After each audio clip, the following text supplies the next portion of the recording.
তৃণমূল কংগ্রেস শাসিত বীরভূম জেলা পরিষদের সভাধিপতির নিজের গ্রাম খালাপাপুরির আল আমিন মিশনের পাশে পুকুর থেকে উদ্ধার কিশোরীর পচা গলা দেহ।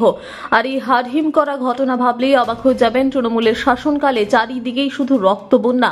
পুলিশ দেহটি এখনো পর্যন্ত শনাক্ত করতে পারেনি। তাই পুলিশের এই ভাতঘুমের বিরুদ্ধে দাঁড়িয়ে সচেতনতার লক্ষ্যে সঠিক পদক্ষেপ ও আইনের রাস্তা বেছে নিতে ভারতীয় জনতা পার্টির বোলপুর সাংগঠনিক জেলার পক্ষ থেকে বোলপুর জেলা সভাপতি শ্যামাপদ মণ্ডলের নেতৃত্বে নানুর থানায় বিক্ষোভ কর্মসূচি করা হয়। সামনেই জেলাতে পা রাখবেন মুখ্যমন্ত্রী। বাংলা যখন নিজের মেয়েকে চায়, ঠিক তখনই বাংলার মেয়ে মায়েরা কেন এভাবে দিনের পর দিন লাঞ্ছিত, অপমানিত এবং খুন ধর্ষণের শিকার হচ্ছে? কোনো উত্তর আছে আপনার কাছে মাননীয়া? জেলা প্রশাসনকে জবাব দিতে হবে, নইলে আন্দোলন আরো তীব্র হবে। কি বলবেন বিষয়টা? দেখুন, নানুর অত্যাচারী লোক, দুষ্কৃতী সমাজ বিরোধীদের একটা স্বর্গরাজ্যে পরিণত হয়েছে।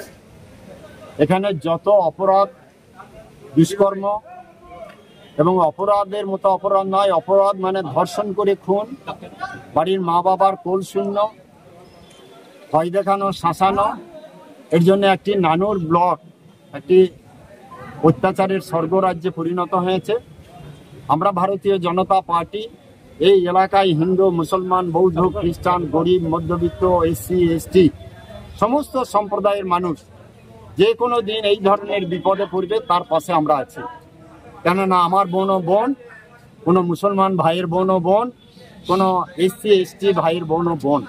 অতএব এই বোনদের অমর্যাদা, বোনদের উপর অত্যাচার, এটা আমরা কোনোদিন মেনে নেব না। তাই প্রশাসনকে আমরা 7টা দাবি রেখে আজকে একটি স্মারকলিপি দিয়েছি যে অবিলম্বে প্রকৃত দোষীদের চিহ্নিতকরণ করে গ্রেপ্তার করতে হবে, যেন নিরপরাধ মানুষকে ধরে যেন শায়েস্তা করা না হয়, সাজা দেওয়া না হয়, এটা আমরা জোর দিয়ে বলেছি। আর বলেছি যে কোনো মানুষ এখানে কমপ্লেন করতে এলে কমপ্লেন নিতে হবে, এফআইআর যোগ্য হলে এফআইআর করতে হবে, এবং যে কোনো সময় মানুষ বিপদে পড়লে সেই বিপদে আপনাদেরকে রক্ষা করতে হবে, যেতে হবে। আপনারা কাজের ক্ষেত্রে রং দেখবেন, লোক দেখবেন, তারপরে কাজ করবেন, এটা চলবে না। অতএব এইরকম 7টা দাবি আজকে আমরা রেখেছি। সব থেকে জোর দিয়েছি আমরা নারী মা বোনদের সুরক্ষা অবিলম্বে নিশ্চিত করতে হবে, যে কোনো মা বোন যেন দ্বিতীয় আর এইরকম না হয়।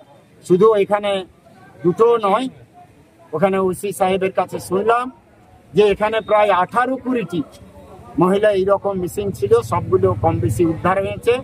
এখন এই দুটির ক্ষেত্রে এখন উদ্ধার হয়নি, ওনারা কাজ চালাচ্ছেন। কথা দিয়েছেন যে প্রকৃত অপরাধীদেরকে আমরা গ্রেপ্তার করব এবং আইনগত যা সাজা দেওয়ার ব্যবস্থা আছে সাজা দেব। এবং আমরা আজকে আশাবাদী যে প্রশাসন নিশ্চয়ই কাজ করবেন।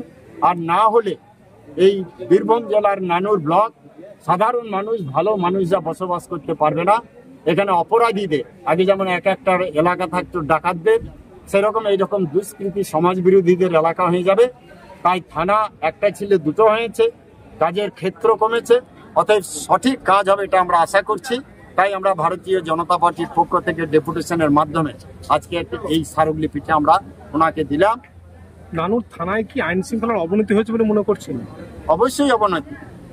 আমি যখন আগে প্রেসিডেন্ট ছিলাম তখন রামকৃষ্ণপুরে একটা হত্যা হয়েছে, এসে পুলিশ সুমোটো কেস, দেখছি যাদের খুন হলো তারাও আসামি, যারা খুন করলো তারাও আসামি।